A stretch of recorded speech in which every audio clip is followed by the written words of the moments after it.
हमारे पास आज एक ऐसा स्रोत है जो मतलब किसी हॉलीवुड एक्शन फिल्म की स्क्रिप्ट जैसा लगता है। हाँ, अब कहानी कुछ ऐसी है। ये दावा करता है कि 3 जनवरी को अमेरिकी सेना ने वेनेजुएला के राष्ट्रपति निकोलस मादुरो को उनके ही महल से अगवा कर लिया। चलिए इस सनसनीखेज कहानी की परतों को खोलकर देखते हैं। बिल्कुल, ये कहानी किसी सैन्य थ्रिलर से कम नहीं है।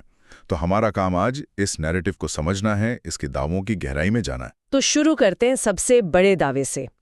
3 जनवरी अमेरिकी सेना का वेनेजुएला पर हमला और राष्ट्रपति मादुरो का अपहरण। और कहानी के मुताबिक वो अब एक अमेरिकी जेल में है। स्रोत कहता है कि अमेरिका ने दुनिया को वजह बताई ड्रग्स तस्करी, लेकिन ये जो ब्यौरा है वो इसे बस एक बहाना बताता है। हाँ, इस नैरेटिव के अनुसार असली वजह वेनेजुएला के प्राकृतिक संसाधन है। तेल। दुनिया के सबसे बड़े तेल भंडार, साथ में लिथियम और सोना भी। कहानी ये तर्क देती है कि अमेरिका इन संसाधनों पर नियंत्रण चाहता है और ये जो ड्रग्स तस्करी का आरोप है वो सिर्फ एक पर्दा है, जिसे स्रोत अमेरिकी प्लेबुक का पहला अध्याय कहता है। बिल्कुल। और किसी भी अच्छी थ्रिलर की तरह इस कहानी में भी एक अंदर का भेदी है, एक गद्दार। जी, इस कहानी का सबसे नाटकीय मोड़ शायद यही है। स्रोत के मुताबिक ये पूरा ऑपरेशन तभी संभव हुआ जब मादुरो के ही एक उप सेनापति ने उन्हें धोखा दिया। अच्छा। इस व्यक्ति को CIA ने कार्डिनल कोड नेम दिया था। कार्डिनल, ये नाम भी कितना फिल्मी है। तो इस कार्डिनल ने क्या जानकारी दी? इस कहानी के अनुसार उसने सब कुछ बता दिया। सब कुछ मतलब मादुरो सुबह कितने बजे उठते हैं, उनके निजी सुरक्षा गार्ड कितने हैं, उनका बेडरूम कहाँ है, उसकी दीवारों की मोटाई कितनी है। दीवारों की मोटाई तक? हाँ, और दरवाजा कितना मजबूत है, और सबसे जरूरी किसी आपात स्थिति में भागने के गुप्त रास्ते कौन से हैं। तो ये जानकारी तो सोने की खान जैसी थी, जिसके आधार पर हमले की पूरी रणनीति तैयार की गई होगी। बिल्कुल। और यहीं से बात बहुत दिलचस्प हो जाती है। स्रोत में बताया गया है कि ये कोई छोटा मोटा ऑपरेशन नहीं था, इसमें 150 विमान शामिल थे। हाँ, ये तो एक छोटे मोटे युद्ध जैसी तैयारी लगती है। और इस कहानी के मुताबिक हमले का क्रम बहुत ही योजनाबद्ध था। कैसे? सबसे पहले दुश्मन को अंधा करना था, तो इसकी शुरुआत एक ऐसे स्टेल्थ ड्रोन से हुई जिसे स्रोत आर्किस सेंटेलियन कहता है। स्टेल्थ ड्रोन मतलब जो रडार पर नजर नहीं आता। जी, यह ड्रोन महज 500 फीट की ऊंचाई पर उड़कर राष्ट्रपति भवन और सैन्य ठिकानों की हाई रेजोल्यूशन तस्वीरें लेता है और किसी को पता भी नहीं चलता। तो उन्होंने पहले ड्रोन से पूरी जमीन का नक्शा बना लिया, लेकिन सिर्फ देखने से तो काम नहीं चलता, आपको डिफेंस सिस्टम को नाकाम भी करना होता है। F-35 विमानों का रोल यहीं से शुरू हुआ होगा। आपने सही पकड़ा। F-35 सिर्फ लड़ाकू विमान नहीं है, वो उड़ते हुए सुपर कंप्यूटर है। कहानी के मुताबिक इन विमानों ने वेनेजुएला की सीमा में घुसकर इलेक्ट्रॉनिक युद्ध शुरू कर दिया। उन्होंने वेनेजुएला के रडार सिस्टम पर हजारों नकली सिग्नल भेजे। हजारों? हाँ, तो वहां के ऑपरेटरों को लगा कि अचानक से आसमान में हजारों विमान आ गए हैं। पूरी तरह से भ्रम की स्थिति पैदा कर दी गई। और इस भ्रम का फायदा उठाकर उन्होंने रडार को ही खत्म कर दिया होगा। यहाँ पर ग्राउलर जहाज का जिक्र आता है। हाँ, ग्राउलर एक इलेक्ट्रॉनिक अटैक एयरक्राफ्ट है। इस कहानी के मुताबिक उसने वेनेजुएला के रडार को अपनी फ्रीक्वेंसी और पावर बढ़ाने के लिए उकसाया, ताकि वे नकली सिग्नल्स के पार देख सकें। बिल्कुल। और जैसे ही रडार ने अपनी पूरी ताकत झोंकी, ग्राउलर ने AGM मिसाइलें दाग दी, जिन्हें रडार किलर कहा गया है। जी, क्योंकि ये सीधे रडार की फ्रीक्वेंसी का पीछा करते हुए उसे नष्ट कर देती हैं। एक मिनट, स्रोत का दावा है कि सिर्फ 9 सेकंड में 12 रडार नष्ट कर दिए गए। 9 सेकंड में? हाँ, 9 सेकंड। क्या ये तकनीकी रूप से मतलब विश्वसनीय लगता है? ये तो किसी एक्शन फिल्म के सीन जैसा है। ये वाकई एक असाधारण दावा है। सैन्य अभियानों में ऐसी सटीकता और गति हासिल करना बहुत मुश्किल होता है। ये इस स्रोत के नाटकीय अंदाज का एक और उदाहरण है। लेकिन अगर हम तकनीक की बात करें तो हाँ, रडार किलर मिसाइलें बहुत तेजी से काम करती हैं। ये दावा भले ही बड़ा चढ़ाकर किया गया हो, पर यह दिखाता है कि आधुनिक युद्ध में दुश्मन की आंख और कान यानी रडार और संचार को ही सबसे पहले निशाना बनाया जाता है। तो जब वेनेजुएला का एयर डिफेंस सिस्टम पूरी तरह अंधा हो गया, तब असली बमबारी शुरू हुई। जी, B-52, जिसे उड़ता हुआ किला भी कहते हैं, उसने सैन्य ठिकानों पर कारपेट बॉम्बिंग की, यानी एक बड़े इलाके में बम गिराए ताकि सेना में अफरा तफरी मच जाए। हाँ, और इसके बाद आया B-1 लैंसर। इसकी खासियत इसके पंख है। इसके पंख? जी, B-1 लैंसर के पंख एक बाज की तरह काम करते हैं।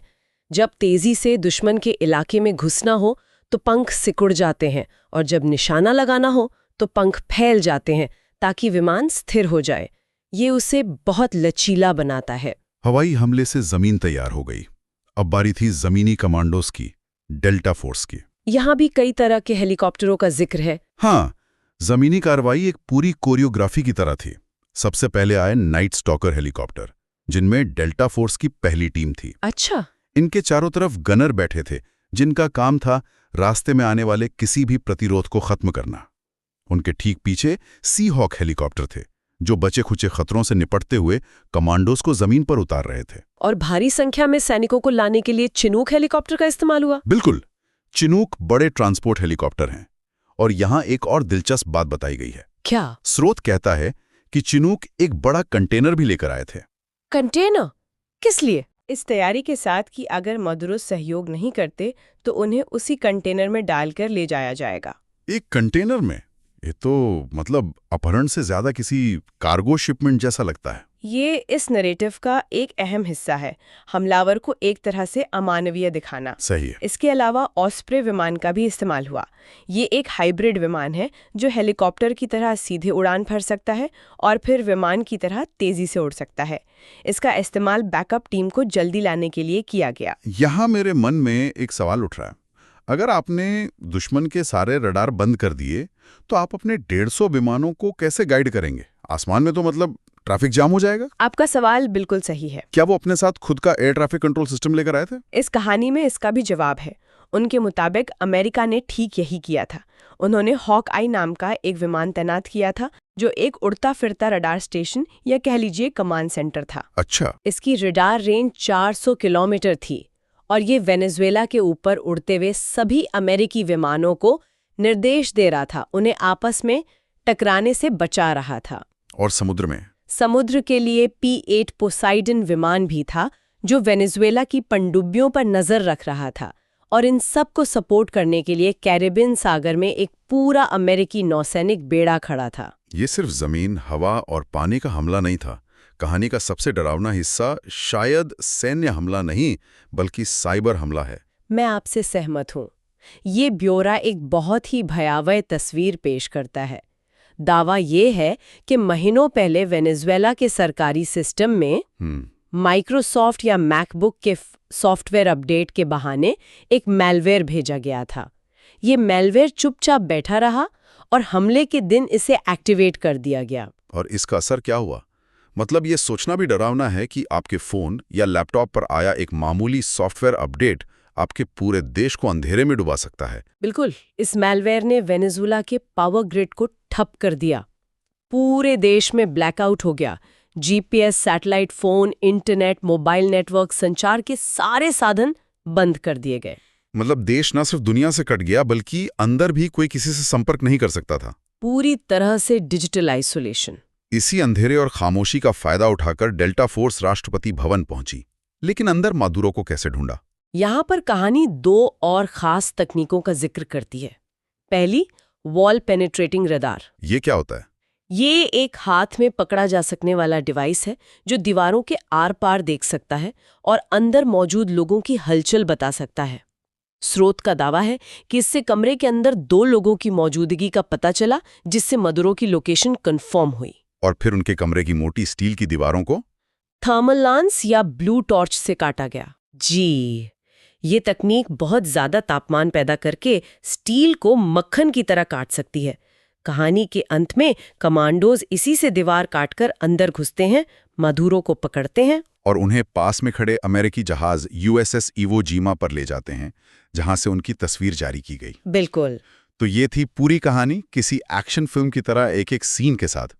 लेकिन स्रोत सिर्फ कहानी बताकर नहीं रुकता, वो इसके बड़े भू राजनीतिक मायने भी निकालता है। हाँ, और यहीं पर ये नैरेटिव और भी गहरा हो जाता है। पहला निष्कर्ष ये निकाला गया है कि ये रूस की सैन्य तकनीक पर एक बड़ा सवालिया निशान है। कैसे? वेनेजुएला के पास रूस का बनाया हुआ advanced S-300 air defence system था, लेकिन इस कहानी के मुताबिक वो अमेरिका के F-35 जैसे स्टेल्थ विमानों के सामने पूरी तरह बेकार साबित हुआ। ये तो रूस के लिए एक बहुत बड़ा झटका होगा, क्योंकि वो अपने हथियार पूरी दुनिया में बेचता है। और इसमें भारत के लिए भी एक चिंता की बात बताई गई है। बिल्कुल। स्रोत का कहना है कि अमेरिका ने वेनेजुएला के रूसी सुखोई 30 लड़ाकू विमानों पर कब्जा कर लिया है। अब वे इन विमानों की रिवर्स इंजीनियरिंग करेंगे। मतलब इन्हें खोलकर इनकी तकनीक और कमजोरियों का पता लगाएंगे। जी, और चूंकि भारतीय वायुसेना भी बड़े पैमाने पर सुखोई 30 का इस्तेमाल करती है, तो ये भारत के लिए एक रणनीतिक चिंता का विषय हो सकता है। और फिर स्रोत उस अमेरिकन प्लेबुक का जिक्र करता है। ये सिर्फ एक सैन्य हमले की कहानी नहीं है, ये एक खास तरह का नैरेटिव भी बना रहा है ना। इसमें तकनीकी डिटेल्स हैं, कोड नेम है जैसे कार्डिनल, और एक स्पष्ट विलेन और विक्टिम है। आपने बहुत महत्वपूर्ण बात कही। ये दिखाता है कि जानकारी का युद्ध अब सिर्फ तथ्यों पर नहीं, बल्कि आकर्षक और आसानी से समझ में आने वाली कहानियों पर लड़ा जाता है। और क्या है ये प्लेबुक? इस प्लेबुक के अनुसार पैटर्न ये है: पहले किसी देश पर व्यापारिक प्रतिबंध लगाओ ताकि वहां की अर्थव्यवस्था तबाह हो जाए। फिर सोशल मीडिया का इस्तेमाल करके सरकार के खिलाफ माहौल बनाओ, गृह युद्ध जैसे हालात पैदा करो, और अंत में लोकतंत्र बचाने के नाम पर सीधे हस्तक्षेप कर दो। ये सोचने वाली बात है कि आज के दौर में जियोपॉलिटिक्स को समझाने के लिए ऐसी थ्रिलर जैसी कहानियां इतनी असरदार क्यों होती हैं? क्योंकि ये जटिल मुद्दों को सरल बना देती हैं, एक अच्छा और एक बुरा पक्ष दिखाती हैं। ये नैरेटिव अंत में भारत के लिए भी एक चेतावनी देता है। वो कैसे? इसका तर्क है कि भारत ऐसे किसी सीधे हमले से सिर्फ अपने परमाणु हथियारों की वजह से सुरक्षित है, लेकिन ये तकनीकी आत्मनिर्भरता पर जोर देता है। वेनेजुएला का साइबर हमला एक उदाहरण के तौर पर पेश किया गया है कि कैसे गूगल, माइक्रोसॉफ्ट और अमेरिकी हार्डवेयर पर हमारी निर्भरता एक दिन हमारी सबसे बड़ी कमजोरी बन सकती है। तो इस स्रोत ने हमारे सामने एक बेहद विस्तृत और नाटकीय घटना का ब्यौरा रखा है। ये स्पष्ट करना जरूरी है कि ये पूरी कहानी एक खास स्रोत के दावों पर आधारित है, जिसे हमने आज परत दर परत समझने की कोशिश की है। हाँ, हमने देखा कि ये सिर्फ एक हमले का ब्यौरा नहीं, बल्कि अपने आप में एक शक्तिशाली नैरेटिव है। हाँ, बिल्कुल। अंत में एक विचारणीय प्रश्न उठता है। ये स्रोत एक ऐसी दुनिया की तस्वीर पेश करता है जहां तकनीकी निर्भरता ही सबसे बड़ी कमजोरी है। ये सिर्फ सैन्य हथियारों की बात नहीं है, बल्कि उस सॉफ्टवेयर की भी है जो किसी देश के पावर ग्रिड, संचार और वित्तीय व्यवस्था को चलाता है। तो सोचने वाली बात यह है कि आज के इस डिजिटल युग में क्या सच्ची राष्ट्रीय संप्रभुता का मतलब सिर्फ अपनी सीमाओं की रक्षा करना है, या फिर अपने डेटा और डिजिटल इंफ्रास्ट्रक्चर की रक्षा करना भी उतना ही जरूरी है? और जब युद्ध की कहानियां इतनी आसानी से बनाई और फैलाई जा सकती हैं, तो हम सच और फिक्शन के बीच का फर्क कैसे करेंगे?